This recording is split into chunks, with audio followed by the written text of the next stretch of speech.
আপনি এখানে ব্যবস্থা নেন। হেলাল হেলাল মাস্টার বিদ্যা অবশ্যই আজকের পর থেকে আপনার থানায় কোনো ধরনের দালাল থাকবে না। আপনার থানায় কোনোভাবেই এই হালাল বা হেলালদের মতো যে গংরা আছে তারা থাকবে না, এবং সেই বিষয়ে আপনি ব্যবস্থা নেন। এখন আমি জিনিসটা যদি এখানে প্রত্যেকটা জার্নালিস্ট আছে, এখানে অন্তত 15 জন জার্নালিস্ট আছে, একজন জার্নালিস্ট যদি আমার সাথে ডিফার করে, আমি এই বিষয়ে আমি আর কোনো কথা বলবো না। একজন জার্নালিস্ট যদি ডিফার করে, এবং আমি থার্ড পার্টি ইনভেস্টিগেট করছি এখানে, এবং ইভেন আমি মানে ট্রেন্ড যারা প্রফেশনাল আপনার সিভিল সার্ভিসে ছিলেন, পুলিশ সার্ভিসে ছিলেন, তাদেরকে দিয়ে আমি ইনভেস্টিগেট করাইছি।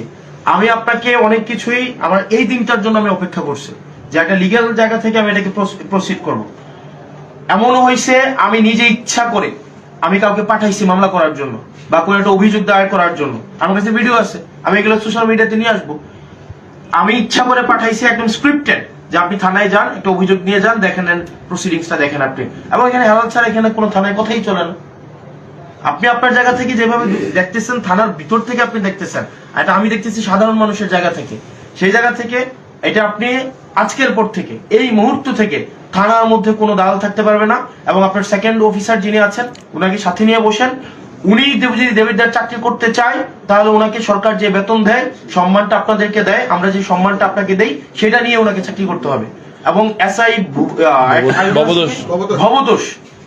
ভবতোষ এবং উনারা দেবিদ্বারে যদি চাকরি করতে চায়, দেবিদ্বারের প্রত্যেকটা অফিসার আমি দেখেছি ডেডিকেটেড, হার্ডওয়ার্কিং, পার্সোনালিটি সম্পন্ন।